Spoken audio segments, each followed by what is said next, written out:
Hey, it's Renee from the Craft Table.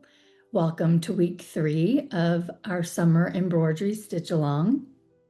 Our first week was an introduction to the project that we're going to be working on, and last week was our first week of exploring an embroidery stitch, which was the back stitch.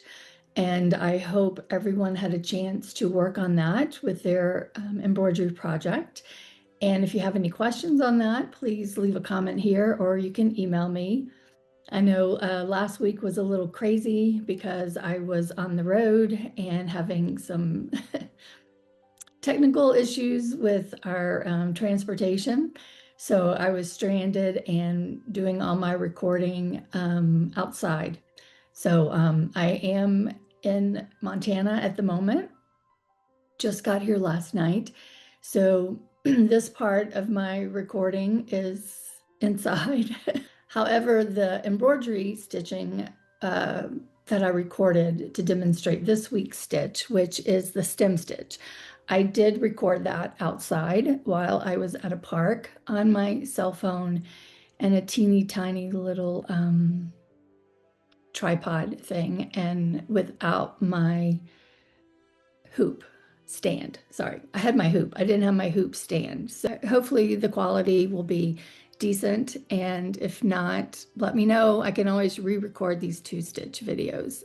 As I mentioned, we will be stitching the stem stitch this week. It is very similar to the back stitch that we did last week. They're both sort of an outline type stitch that's really good for detailing a shape. Next week, we're going to dive into the raised chain stitch. And by the name, I typically try and go over how to do the lazy daisy stitch first, and then the chain stitch, and then the raised chain stitch. But because of the design that we're working on and how I think the stitches flow best as you're embroidering, we're going to jump right into the raised chain stitch. And I think that's super exciting because I love that stitch. And also, even though it's got the term chain stitch in the name, it really, you don't need to know how to do the chain stitch or the lazy daisy stitch before doing this stitch.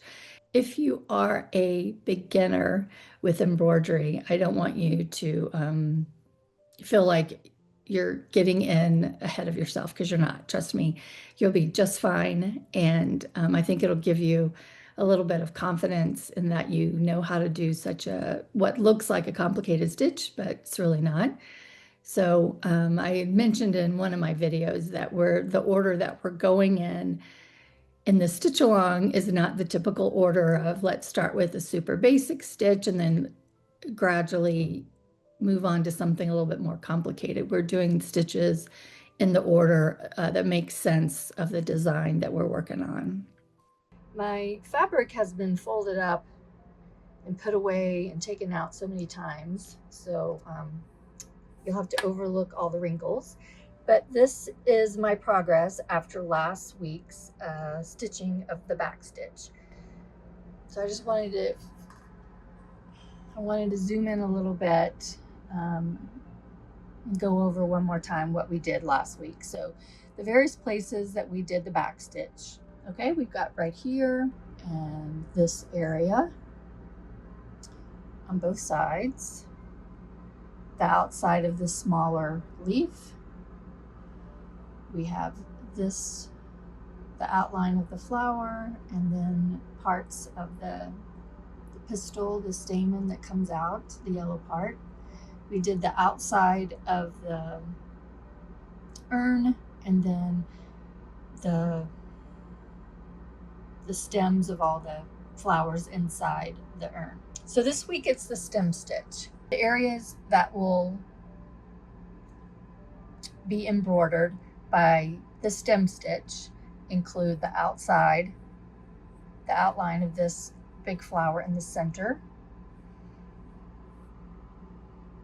the larger curved stem there, this smaller little curly cue there, and then this area right here. And of course, we're going to do that on both sides. Okay, so let's get started on the stem stitch. Bring your needle up from the back at the base of the line where you're going to be stitching, and then hold the thread over off to the side with with the thumb of your other hand. For this first stitch, you're going to take your needle. You're going to be stitching on the line, so put your needle about a stitch length away on the line, and you're going to pull it to the back, but you're not going to pull it all the way through. You're going to just pull it about that much. Then you're going to bring your needle back up onto that line in between where the first thread is and the next thread, and then now you can go ahead and pull your thread all the way up to the top. So that's how you do the first stitch. From here on out, again, you take your needle down a stitch length away, pulling it through to the back, but not all the way. This time what you're going to do when you bring your needle back up is you're going to bring it up right where the previous stitch ended. And now you can pull it all the way through. And you will do that method all the way through till you get to the end of your line. Coming back up right where the previous stitch ended. That's the key part. See how I'm doing that? It's taking me a minute to pull it through, but yeah. So again, one stitch length away, pulling your needle through about 75% down, and then coming back up right where the previous stitch ended and pulling it through all the way. Now, you could probably tell I'm recording this outside. I'm sitting on the curb of the parking lot. And as my stitching progresses, I'm not really paying attention to where my hoop is in the camera frame. So I apologize. It sort of gets worse as we go along, as far as you seeing a little bit more of the tripod in between my legs, and as well as the sidewalk or the part of the parking lot where I'm sitting and stitching. But this is a really nice stitch. It gives it a little bit of a sophisticated finish with the way the threads are. And I sped this up just so that you wouldn't have to watch me do each individual stitch. But the stitch is the same. You're taking your needle down to the back, a stitch length away, pulling it through a little bit, but not all the way through, and then coming back up where the previous stitch ended, and then you can pull the thread and the needle all the way through.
We're getting towards the end of our stitch line, so I will continue to do that same stitch until I get to where I'm almost at the end of the line. And I try and make that last stitch in such a way that the only part left is maybe not quite as long as a normal stitch length, because I'm just going to do one straight stitch down to the back, and that is how you finish off the stem stitch. And that is it. Looks nice, right?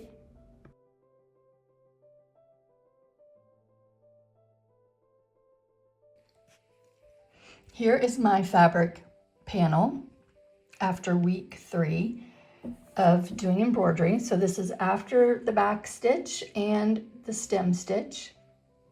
These are the areas that we have touched on so far. My panel is a little wrinkled and I just took it out of the hoop so you could see the hoop mark. Just a reminder, if you are stitching on the fabric, the pre-printed fabric panel that you purchased from me, the lines will not disappear when you iron them or when you get them wet. So if you wanted to, it's not necessary, but if you wanted to press yours, like when you get it out and you're showing it to someone and it really bothers you, then you can give it a good press. The lines will not disappear. If you have transferred your fabric design onto fabric with a friction pen or any other heat erasable type marker, then you do not want to press your fabric at all until you're done stitching, or you will remove the lines. I'm zooming in a little bit because I want to point out the difference. It's pretty subtle, but the difference between the back stitch and the stem stitch, as far as what it looks like after you have done the stitching. So this little leaf right here was done with the back stitch, as was this. This curvy line was done with the stem stitch. This also was done with the stem stitch. But can you see how that might be a little different? It's actually more noticeable on this right here. But again, they're very similar and they can be used pretty much interchangeably. If you are not a fan of one or the other, you can replace it with the other stitch. Okay, so this is where we are after 2 weeks of stitching and after week 3. Here's mine, all hooped up. This is the one that I am embroidering while I'm recording the stitch along, so I am going at the same pace that you are. It's definitely doable each week to do the stitches that I go over. Let me know. You can email me if you don't want to leave a comment on YouTube if I'm going too fast with these weekly videos as far as going over the different things that you need to know if you are a beginner stitcher. I want everyone to feel comfortable with what we're stitching each week. I really feel like I might have skipped over some of the basics, so just let me know. The goal is to have a good time and to feel comfortable in your stitching and to improve your stitching.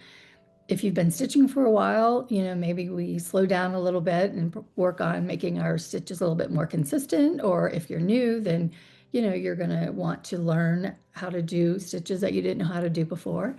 And but whatever your goal is for the stitch along, I want to help you reach that goal. So let me know. So have fun embroidering the stem stitch. I'll be back next week with a video on how to embroider the raised chain stitch. Happy stitching, and I will see you next week.